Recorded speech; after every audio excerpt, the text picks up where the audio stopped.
ಜಲಮಂಡಳಿಯ open concrete ಚೇಂಬರ್ಗೆ ಬಿದ್ದು ಬಾಲಕ ಮೃತಪಟ್ಟಿರುವಂತಹ ಘಟನೆಗೆ ಸಂಬಂಧಪಟ್ಟ ಹಾಗೆ ಈಗಾಗಲೇ ಕಗ್ಗಲಿಪುರ ಪೊಲೀಸರು ಕೂಡ ಮೂವರಿಗೆ ನೋಟಿಸ್ ಅನ್ನು ಕೊಟ್ಟಿದ್ದಾರೆ. ಈ ಬಗ್ಗೆ ಮಾತನಾಡೋದಕ್ಕೆ ನಮ್ಮ ಜೊತೆ ಜಲಮಂಡಳಿ ಅಧ್ಯಕ್ಷರಾಗಿರುವಂತಹ ಡಾಕ್ಟರ್ ರಾಮ್ ಪ್ರಸಾದ್ ಮನೋಹರ್ ಇದ್ದಾರೆ. ಅವ್ರನ್ನ ಮಾತನಾಡಿಸ್ಕೊಂಡು ಹೋಗೋಣ. ಸರ್, ಕಗ್ಗಲಿಪುರ ಪೊಲೀಸರು ಮೂವರು ಜಲಮಂಡಳಿ ಅಧಿಕಾರಿಗೆ ನೋಟಿಸ್ ಕೊಟ್ಟಿದ್ದಾರೆ, ಎಡಬ್ಲ್ಯೂಗೆ, ಎಇಗೆಲ್ಲ. ಈಗ ನೀವು ಮೊನ್ನೆ ಹೇಳಿದ್ರೆ ಇದರೆಲ್ಲೋ ಜಲಮಂಡಳಿ ನಿರ್ಲಕ್ಷ್ಯ ಆಗಿಲ್ಲ ಅಂತ. ಪೊಲೀಸರ ಇನ್ವೆಸ್ಟಿಗೇಷನ್ ಜಲಮಂಡಳಿ ನಿರ್ಲಕ್ಷ್ಯ ಆಗಿರೋ ಪ್ರಾಥಮಿಕವಾಗಿ ಗೊತ್ತಾಗ್ತಾ ಇದೆ. ಮೂವರಿಗೆ ನೋಟಿಸ್ ಕೊಟ್ಟಿದ್ದಾರೆ ಸರ್. ನೋಡಿ, ಇದು ತನಿಖೆ ಹಂತದಲ್ಲಿರುವುದರಿಂದ ಈ ಸಂದರ್ಭದಲ್ಲಿ ಇದರ ಬಗ್ಗೆ ನಾನು ಹೆಚ್ಚು ಮಾತಾಡೋದು ಸರಿ ಹೋಗಲ್ಲ. ಹಾಗಾಗಿ ನಮ್ಮ ತಾಂತ್ರಿಕ ಸಿಬ್ಬಂದಿಗಳದ್ದು, ಅಧಿಕಾರಿಗಳದ್ದು ರಿಪೋರ್ಟ್ ಪ್ರಕಾರ ನಾನು ತಮಗೆ ತಿಳಿಸಿದ್ದೀನಿ. ಸೊ ಅದರ ಮೇಲೆ ಪೊಲೀಸರು ಏನು ತನಿಖೆ ಮಾಡೋದು ಅದಕ್ಕೆ ಬದ್ಧವಾಗಿ ನಾವು ಮುಂದಿನ ಕ್ರಮ ತಗೊಳ್ತೀವಿ.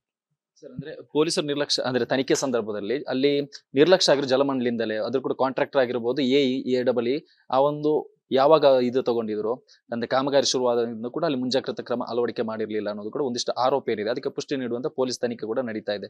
ಈಗ ನೋಟಿಸ್ ಕೂಡ ಕೊಟ್ಟಿದ್ದಾರೆ. ಏನು ಅಂತ ನೋಟಿಸ್ ಕೊಟ್ಟಿದ್ದಾರೆ? ಈಗ ಅದ್ರ ಬಗ್ಗೆ ನನಗೆ ಹೆಚ್ಚು ಮಾಹಿತಿ ಇಲ್ಲ, ಯಾಕಂದ್ರೆ ಯಾರು ವ್ಯಕ್ತಿಗವಾಗಿ ನೋಟಿಸ್ ಕೊಟ್ಟಿದ್ದಾರೆ ಅವರಿಗೆ ಗೊತ್ತಿರುತ್ತೆ ಯಾವ ಥರ ನೋಟಿಸ್ ಕೊಟ್ಟಿದ್ದಾರೆ ಅಂತ. ಬಟ್ ಈ ಸಂದರ್ಭದಲ್ಲಿ ತನಿಖೆ ಹಂತದಲ್ಲಿರುವುದರಿಂದ ಯಾವುದೇ ವಿಚಾರದ ಬಗ್ಗೆ ಮಾತಾಡಿದರೆ ಅದು ತನಿಖೆಗೆ ಅಡ್ಡ ಆಗದಂಗೆ ಆಗುತ್ತೆ. ಹಾಗಾಗಿ ನಾನು ಈ ವಿಷಯದಲ್ಲಿ ಯಾವುದೇ ರೀತಿಯಲ್ಲಿ ಮಾಹಿತಿಯನ್ನು ಕೊಡೋದಕ್ಕೆ ಅಥವಾ ನನ್ನ ಒಪಿನಿಯನ್ ಹೇಳಕ್ಕೆ ನಾನು ಬಯಸ್ತಾ ಇಲ್ಲ. ಅಲ್ಲ, ನೀವು ಅದು ಯಾರೋ ಕಳ್ಳರು ಕತ್ಕೊಂಡು ಹೋಗಿರ್ಬೋದು ಅಂತ ಅಂದಿದ್ರಿ, ಅಂದ್ರೆ ಆ ಚೇಂಬರ್ ಕವರ್ನ ಯಾರು ಕತ್ಕೊಂಡು ಹೋಗಿದ್ರಿ. ಬಟ್ ಯಾವುದೇ ಆ ಥರ ಹೇಳಿಲ್ಲ.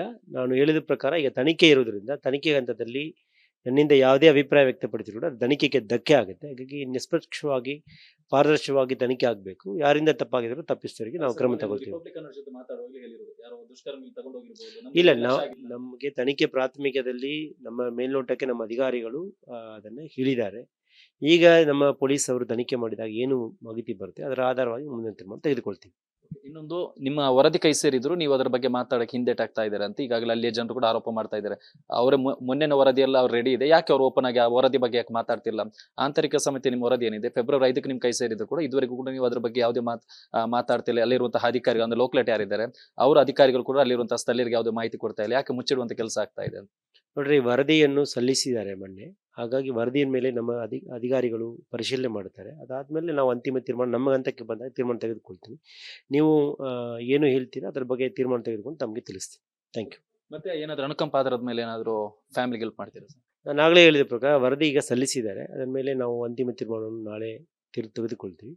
ಅದಾದ್ಮೇಲೆ ನಾವು ತಮಗೆ ತಿಳಿಸ್ತೀವಿ. ಅಲ್ಲಿ ನಿರ್ಲಕ್ಷ್ಯ ಅಂದ್ರೆ ಇನ್ನೂ 2-3 ಓಪನ್ ಇದೆ ಸರ್. ರಿಪಬ್ಲಿಕನ್ ಕೂಡ ರಿಯಲ್ ಚೆಕ್ ಮಾಡೋ ಸಂದರ್ಭದಲ್ಲಿ 2-3 ಕಡೆ ಇನ್ನೂ ಕೂಡ ಅಲ್ಲಿ ಓಪನ್ ಇರೋದು, ಯಾವುದೇ ಮುಚ್ಚದಿರೋದು, ಜಲಮಂಡಳಿ ನಿರ್ಲಕ್ಷ್ಯ ಮಾಡಿರೋದು ಕೂಡ ರಿಪಬ್ಲಿಕನ್ ರಿಯಲ್ ಚೆಕ್ ನಲ್ಲಿ ಒಂದಾಗಿತ್ತು. ಹಾಗಾದ್ರೆ ಒಂದು ಕಡೆ ನೀವು ಅಂತಿದ್ರೆ ಅದು ಇನ್ನೂ ಅಸ್ಪಷ್ಟವಾಗಿದೆ ಅಂತಿದ್ರೆ, ಹಾಗಾದ್ರೆ 2-3 ಕಡೆಯಲ್ಲಿ ಇದೇ ರೀತಿ ಯಾಕೆ ಓಪನ್ ಇಟ್ಟಿದ್ರಿ?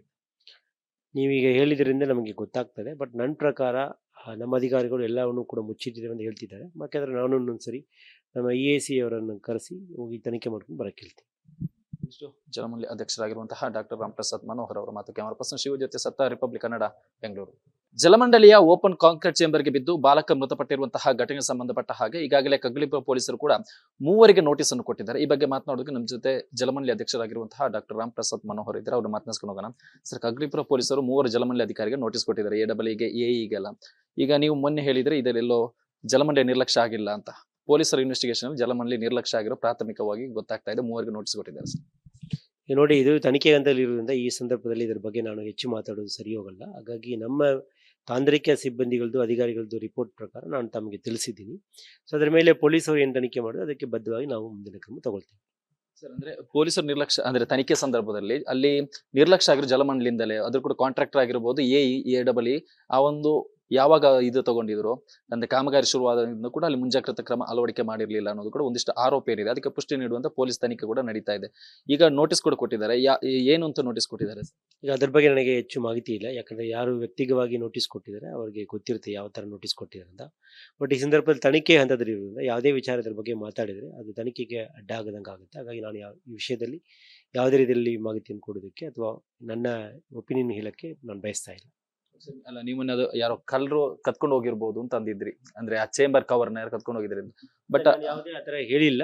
ನಾನು ಹೇಳಿದ ಪ್ರಕಾರ ಈಗ ತನಿಖೆ ಇರೋದ್ರಿಂದ ತನಿಖೆ ಹಂತದಲ್ಲಿ ನನ್ನಿಂದ ಯಾವುದೇ ಅಭಿಪ್ರಾಯ ವ್ಯಕ್ತಪಡಿಸಿದ್ರು ಕೂಡ ತನಿಖೆಗೆ ಧಕ್ಕೆ ಆಗುತ್ತೆ. ಹಾಗಾಗಿ ನಿಷ್ಪಕ್ಷವಾಗಿ ಪಾರದರ್ಶಕವಾಗಿ ತನಿಖೆ ಆಗಬೇಕು. ಯಾರಿಂದ ತಪ್ಪಾಗಿದ್ರು ತಪ್ಪಿಸ್ತವರಿಗೆ ನಾವು ಕ್ರಮ ತಗೊಳ್ತೀವಿ.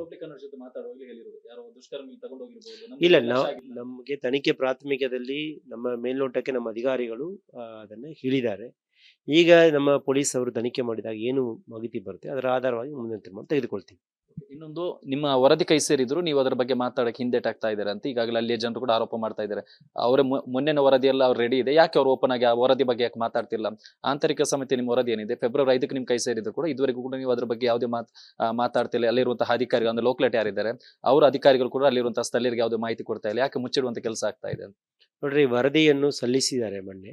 ಹಾಗಾಗಿ ವರದಿಯ ಮೇಲೆ ನಮ್ಮ ಅಧಿಕಾರಿಗಳು ಪರಿಶೀಲನೆ ಮಾಡ್ತಾರೆ. ಅದಾದ್ಮೇಲೆ ನಾವು ಅಂತಿಮ ತೀರ್ಮಾನ ನಮ್ಮ ಹಂತಕ್ಕೆ ಬಂದಾಗ ತೀರ್ಮಾನ ತೆಗೆದುಕೊಳ್ತೀವಿ. ನೀವು ಏನು ಹೇಳ್ತೀರಾ ಅದ್ರ ಬಗ್ಗೆ ತೀರ್ಮಾನ ತೆಗೆದುಕೊಂಡು ತಮಗೆ ತಿಳಿಸ್ತೀನಿ.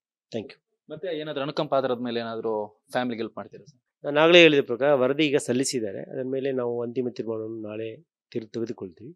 ಅದಾದ್ಮೇಲೆ ನಾವು ತಮಗೆ ತಿಳಿಸ್ತೀವಿ. ಅಲ್ಲಿ ನಿರ್ಲಕ್ಷ್ಯ ಅಂದ್ರೆ ಇನ್ನೂ 2-3 ಓಪನ್ ಇದೆ ಸರ್. ರಿಪಬ್ಲಿಕ್ ಅನ್ನು ಕೂಡ ರಿಯಲ್ ಚೆಕ್ ಮಾಡೋ ಸಂದರ್ಭದಲ್ಲಿ 2-3 ಕಡೆ ಇನ್ನೂ ಕೂಡ ಅಲ್ಲಿ ಓಪನ್ ಇರೋದು, ಯಾವುದೇ ಮುಚ್ಚದೆ ಇರೋದು, ಜಲಮಂಡ ನಿರ್ಲಕ್ಷ್ಯ ಮಾಡಿರೋದು ಕೂಡ ರಿಪಬ್ಲಿಕ್ ಅನ್ನ ರಿಯಲ್ ಚೆಕ್ ನಲ್ಲಿ ಒಂದಾಗಿತ್ತು. ಹಾಗಾದ್ರೆ ಒಂದು ಕಡೆ ನೀವು ಅಂತಿದ್ರೆ ಅದು ಇನ್ನೂ ಅಸ್ಪಷ್ಟವಾಗಿದೆ ಅಂತಿದ್ರೆ, ಹಾಗಾದ್ರೆ 2-3 ಕಡೆಯಲ್ಲಿ ಇದೇ ರೀತಿ ಯಾಕೆ ಓಪನ್ ಇಟ್ಟಿದ್ರಿ? ನೀವೀಗ ಹೇಳಿದ್ರಿಂದ ನಮಗೆ ಗೊತ್ತಾಗ್ತದೆ. ಬಟ್ ನನ್ನ ಪ್ರಕಾರ ನಮ್ಮ ಅಧಿಕಾರಿಗಳು ಎಲ್ಲವನ್ನು ಕೂಡ ಮುಚ್ಚಿಟ್ಟಿದ್ದೇವೆ ಅಂತ ಹೇಳ್ತಿದ್ದಾರೆ. ಯಾಕಂದ್ರೆ ನಾನು ಒಂದ್ಸರಿ ನಮ್ಮ EAC ಅವರನ್ನು ಕರೆಸಿ ಹೋಗಿ ತನಿಖೆ ಮಾಡ್ಕೊಂಡು ಬರಕ್ಕೆ ಹೇಳ್ತೀನಿ. ಜಲಮಂಡಳಿ ಅಧ್ಯಕ್ಷರಾಗಿರುವಂತಹ ಡಾಕ್ಟರ್ ರಾಮಪ್ರಸಾದ್ ಮನೋಹರ್ ಅವರ ಮಾತು. ಕ್ಯಾಮರಾ ಪರ್ಸನ್ ಶಿವ ಜೊತೆ ಸತ್ತ, ರಿಪಬ್ಲಿಕ್ ಕನ್ನಡ, ಬೆಂಗಳೂರು. ಜಲಮಂಡಳಿಯ ಓಪನ್ ಕಾಂಕ್ರೀಟ್ ಚೇಂಬರ್ಗೆ ಬಿದ್ದು ಬಾಲಕ ಮೃತಪಟ್ಟಿರುವಂತಹ ಘಟನೆಗೆ ಸಂಬಂಧಪಟ್ಟ ಹಾಗೆ ಈಗಾಗಲೇ ಕಗ್ಲಿಪುರ ಪೊಲೀಸರು ಕೂಡ 3 ನೋಟಿಸ್ ಅನ್ನು ಕೊಟ್ಟಿದ್ದಾರೆ. ಈ ಬಗ್ಗೆ ಮಾತನಾಡೋದಕ್ಕೆ ನಮ್ಮ ಜೊತೆ ಜಲಮಂಡಳಿ ಅಧ್ಯಕ್ಷರಾಗಿರುವಂತಹ ಡಾಕ್ಟರ್ ರಾಮಪ್ರಸಾದ್ ಮನೋಹರ್ ಇದ್ದಾರೆ. ಅವ್ರು ಮಾತನಾಡ್ಸ್ಕೊಂಡು ಹೋಗೋಣ. ಸರ್, ಕಗ್ಲಿಪುರ ಪೊಲೀಸರು 3 ಜಲಮಂಡಳಿ ಅಧಿಕಾರಿಗೆ ನೋಟಿಸ್ ಕೊಟ್ಟಿದ್ದಾರೆ, AEE-ಗೆ, AE-ಗೆಲ್ಲ. ಈಗ ನೀವು ಮೊನ್ನೆ ಹೇಳಿದ್ರೆ ಇದೆಲ್ಲೋ ಜಲಮಂಡಳಿ ನಿರ್ಲಕ್ಷ್ಯ ಆಗಿಲ್ಲ ಅಂತ. ಪೊಲೀಸರ ಇನ್ವೆಸ್ಟಿಗೇಷನ್ ಜಲಮಂಡಳಿ ನಿರ್ಲಕ್ಷ್ಯ ಆಗಿರೋ ಪ್ರಾಥಮಿಕವಾಗಿ ಗೊತ್ತಾಗ್ತಾ ಇದೆ. 3 ನೋಟಿಸ್ ಕೊಟ್ಟಿದ್ದಾರೆ ಸರ್. ನೋಡಿ, ಇದು ತನಿಖೆ ಹಂತದಲ್ಲಿರುವುದರಿಂದ ಈ ಸಂದರ್ಭದಲ್ಲಿ ಇದರ ಬಗ್ಗೆ ನಾನು ಹೆಚ್ಚು ಮಾತಾಡೋದು ಸರಿ ಹೋಗಲ್ಲ. ಹಾಗಾಗಿ ನಮ್ಮ ತಾಂತ್ರಿಕ ಸಿಬ್ಬಂದಿಗಳದ್ದು, ಅಧಿಕಾರಿಗಳದ್ದು ರಿಪೋರ್ಟ್ ಪ್ರಕಾರ ನಾನು ತಮಗೆ ತಿಳಿಸಿದ್ದೀನಿ. ಸೊ ಅದರ ಮೇಲೆ ಪೊಲೀಸರು ಏನು ತನಿಖೆ ಮಾಡೋದು ಅದಕ್ಕೆ ಬದ್ಧವಾಗಿ ನಾವು ಮುಂದಿನ ಕ್ರಮ ತಗೊಳ್ತೀವಿ. ಸರ್, ಅಂದ್ರೆ ಪೊಲೀಸರು ನಿರ್ಲಕ್ಷ್ಯ ಅಂದ್ರೆ ತನಿಖೆ ಸಂದರ್ಭದಲ್ಲಿ ಅಲ್ಲಿ ನಿರ್ಲಕ್ಷ್ಯ ಆಗಿರೋ ಜಲಮಂಡಲಿಂದಲೇ, ಅದ್ರ ಕೂಡ ಕಾಂಟ್ರಾಕ್ಟರ್ ಆಗಿರ್ಬೋದು, AE ಆ ಒಂದು ಯಾವಾಗ ಇದು ತಗೊಂಡಿದ್ರು ಅಂದ್ರೆ ಕಾಮಗಾರಿ ಶುರುವಾದ ಕೂಡ ಅಲ್ಲಿ ಮುಂಜಾಗ್ರತಾ ಕ್ರಮ ಅಳವಡಿಕೆ ಮಾಡಿರ್ಲಿಲ್ಲ ಅನ್ನೋದು ಕೂಡ ಒಂದಿಷ್ಟು ಆರೋಪ ಏನಿದೆ. ಅದಕ್ಕೆ ಪುಷ್ಟಿ ನೀಡುವಂತ ಪೊಲೀಸ್ ತನಿಖೆ ಕೂಡ ನಡೀತಾ ಇದೆ. ಈಗ ನೋಟಿಸ್ ಕೂಡ ಕೊಟ್ಟಿದ್ದಾರೆ. ಏನು ಅಂತ ನೋಟಿಸ್ ಕೊಟ್ಟಿದ್ದಾರೆ? ಈಗ ಅದ್ರ ಬಗ್ಗೆ ನನಗೆ ಹೆಚ್ಚು ಮಾಹಿತಿ ಇಲ್ಲ. ಯಾಕಂದ್ರೆ ಯಾರು ವ್ಯಕ್ತಿಗವಾಗಿ ನೋಟಿಸ್ ಕೊಟ್ಟಿದ್ದಾರೆ ಅವರಿಗೆ ಗೊತ್ತಿರುತ್ತೆ ಯಾವ ತರ ನೋಟಿಸ್ ಕೊಟ್ಟಿದ್ದಾರೆ ಅಂತ.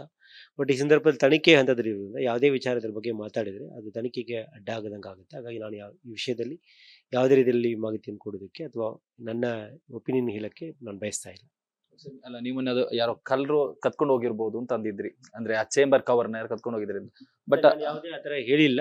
ನಾನು ಹೇಳಿದ ಪ್ರಕಾರ ಈಗ ತನಿಖೆ ಇರೋದ್ರಿಂದ ತನಿಖೆ ಹಂತದಲ್ಲಿ ನನ್ನಿಂದ ಯಾವುದೇ ಅಭಿಪ್ರಾಯ ವ್ಯಕ್ತಪಡಿಸಿದ್ರು ಕೂಡ ತನಿಖೆಗೆ ಧಕ್ಕೆ ಆಗುತ್ತೆ. ಹಾಗಾಗಿ ನಿಷ್ಪಕ್ಷವಾಗಿ ಪಾರದರ್ಶಕವಾಗಿ ತನಿಖೆ ಆಗಬೇಕು. ಯಾರಿಂದ ತಪ್ಪಾಗಿದ್ರು ತಪ್ಪಿಸ್ತವರಿಗೆ ನಾವು ಕ್ರಮ ತಗೊಳ್ತೀವಿ. ಇಲ್ಲ, ನಮಗೆ ತನಿಖೆ ಪ್ರಾಥಮಿಕದಲ್ಲಿ ನಮ್ಮ ಮೇಲ್ನೋಟಕ್ಕೆ ನಮ್ಮ ಅಧಿಕಾರಿಗಳು ಅದನ್ನ ಹೇಳಿದ್ದಾರೆ. ಈಗ ನಮ್ಮ ಪೊಲೀಸ್ ಅವರು ತನಿಖೆ ಮಾಡಿದಾಗ ಏನು ಮಾಹಿತಿ ಬರುತ್ತೆ ಅದರ ಆಧಾರವಾಗಿ ಮುಂದಿನ ತೀರ್ಮಾನ ತೆಗೆದುಕೊಳ್ತೀವಿ. ಇನ್ನೊಂದು, ನಿಮ್ಮ ವರದಿ ಕೈ ಸೇರಿದ್ರು ನೀವು ಅದರ ಬಗ್ಗೆ ಮಾತಾಡಕ್ಕೆ ಹಿಂದೇಟಾಗ್ತಾ ಇದ್ದಾರೆ ಅಂತ ಈಗಾಗಲೇ ಅಲ್ಲಿಯ ಜನರು ಕೂಡ ಆರೋಪ ಮಾಡ್ತಾ ಇದ್ದಾರೆ. ಅವರ ಮೊನ್ನೆನ ವರದಿಯೆಲ್ಲ ಅವ್ರು ರೆಡಿ ಇದೆ, ಯಾಕೆ ಅವ್ರು ಓಪನ್ ಆಗಿ ಆ ವರದಿ ಬಗ್ಗೆ ಯಾಕೆ ಮಾತಾಡ್ತಿಲ್ಲ? ಆಂತರಿಕ ಸಮಿತಿ ನಿಮ್ಮ ವರದಿ ಏನಿದೆ ಫೆಬ್ರವರಿ 5ಕ್ಕೆ ನಿಮ್ ಕೈ ಸೇರಿದ್ರು ಕೂಡ ಇದುವರೆಗೂ ಕೂಡ ನೀವು ಅದ್ರ ಬಗ್ಗೆ ಯಾವುದೇ ಮಾತಾಡ್ತಿಲ್ಲ. ಅಲ್ಲಿರುವಂತಹ ಅಧಿಕಾರಿಗಳು ಅಂದ್ರೆ ಲೋಕಲೇಟ್ ಯಾರಿದ್ದಾರೆ ಅವರ ಅಧಿಕಾರಿಗಳು ಕೂಡ ಅಲ್ಲಿರುವಂತಹ ಸ್ಥಳೀಯರಿಗೆ ಯಾವುದೇ ಮಾಹಿತಿ ಕೊಡ್ತಾ ಇಲ್ಲ. ಯಾಕೆ ಮುಚ್ಚಿಡುವಂತ ಕೆಲಸ ಆಗ್ತಾ ಇದೆ ಅಂತ? ನೋಡ್ರಿ, ವರದಿಯನ್ನು ಸಲ್ಲಿಸಿದ್ದಾರೆ ಮೊನ್ನೆ. ಹಾಗಾಗಿ ವರದಿಯ ಮೇಲೆ ನಮ್ಮ ಅಧಿಕಾರಿಗಳು ಪರಿಶೀಲನೆ ಮಾಡ್ತಾರೆ. ಅದಾದ್ಮೇಲೆ ನಾವು ಅಂತಿಮ ತೀರ್ಮಾನ ನಮ್ಮ ಹಂತಕ್ಕೆ ಬಂದಾಗ ತೀರ್ಮಾನ ತೆಗೆದುಕೊಳ್ತೀವಿ. ನೀವು ಏನು ಹೇಳ್ತೀರಾ ಅದ್ರ ಬಗ್ಗೆ ತೀರ್ಮಾನ ತೆಗೆದುಕೊಂಡು ತಮಗೆ ತಿಳಿಸ್ತೀನಿ. Thank you. ಮತ್ತೆ ಏನಾದ್ರು ಅನುಕಂಪ ಆಧಾರದ ಮೇಲೆ ಏನಾದ್ರು ಫ್ಯಾಮಿಲಿಗೆ ಹೆಲ್ಪ್ ಮಾಡ್ತೀರಾ ಸರ್? ನಾನು ಆಗಲೇ ಹೇಳಿದ ಪ್ರಕಾರ ವರದಿ ಈಗ ಸಲ್ಲಿಸಿದ್ದಾರೆ. ಅದರ ಮೇಲೆ ನಾವು ಅಂತಿಮ ತೀರ್ಮಾನವನ್ನು ನಾಳೆ ತೆಗೆದುಕೊಳ್ತೀವಿ. ಅದಾದ್ಮೇಲೆ ನಾವು ತಮಗೆ ತಿಳಿಸ್ತೀವಿ. ಅಲ್ಲಿ ನಿರ್ಲಕ್ಷ್ಯ ಅಂದ್ರೆ ಇನ್ನೂ 2-3 ಓಪನ್ ಇದೆ ಸರ್. ರಿಪಬ್ಲಿಕ್ ಅನ್ನು ಕೂಡ ರಿಯಲ್ ಚೆಕ್ ಮಾಡೋ ಸಂದರ್ಭದಲ್ಲಿ 2-3 ಕಡೆ ಇನ್ನೂ ಕೂಡ ಅಲ್ಲಿ ಓಪನ್ ಇರೋದು, ಯಾವುದೇ ಮುಚ್ಚದೆ ಇರೋದು, ಜಲಮಂಡ ನಿರ್ಲಕ್ಷ್ಯ ಮಾಡಿರೋದು ಕೂಡ ರಿಪಬ್ಲಿಕ್ ಅನ್ನ ರಿಯಲ್ ಚೆಕ್ ನಲ್ಲಿ ಒಂದಾಗಿತ್ತು. ಹಾಗಾದ್ರೆ ಒಂದು ಕಡೆ ನೀವು ಅಂತಿದ್ರೆ ಅದು ಇನ್ನೂ ಅಸ್ಪಷ್ಟವಾಗಿದೆ ಅಂತಿದ್ರೆ, ಹಾಗಾದ್ರೆ 2-3 ಕಡೆಯಲ್ಲಿ ಇದೇ ರೀತಿ ಯಾಕೆ ಓಪನ್ ಇಟ್ಟಿದ್ರಿ? ನೀವೀಗ ಹೇಳಿದ್ರಿಂದ ನಮಗೆ ಗೊತ್ತಾಗ್ತದೆ. ಬಟ್ ನನ್ನ ಪ್ರಕಾರ ನಮ್ಮ ಅಧಿಕಾರಿಗಳು ಎಲ್ಲವನ್ನು ಕೂಡ ಮುಚ್ಚಿಟ್ಟಿದ್ದೇವೆ ಅಂತ ಹೇಳ್ತಿದ್ದಾರೆ. ಯಾಕಂದ್ರೆ ನಾನು ಒಂದ್ಸರಿ ನಮ್ಮ EAC ಅವರನ್ನು ಕರೆಸಿ ಹೋಗಿ ತನಿಖೆ ಮಾಡ್ಕೊಂಡು ಬರಕ್ಕೆ ಹೇಳ್ತೀನಿ. ಜಲಮಂಡಳಿ ಅಧ್ಯಕ್ಷರಾಗಿರುವಂತಹ ಡಾಕ್ಟರ್ ರಾಮಪ್ರಸಾದ್ ಮನೋಹರ್ ಅವರ ಮಾತು. ಕ್ಯಾಮರಾ ಪರ್ಸನ್ ಶಿವ ಜೊತೆ ಸತ್ತ, ರಿಪಬ್ಲಿಕ್ ಕನ್ನಡ, ಬೆಂಗಳೂರು.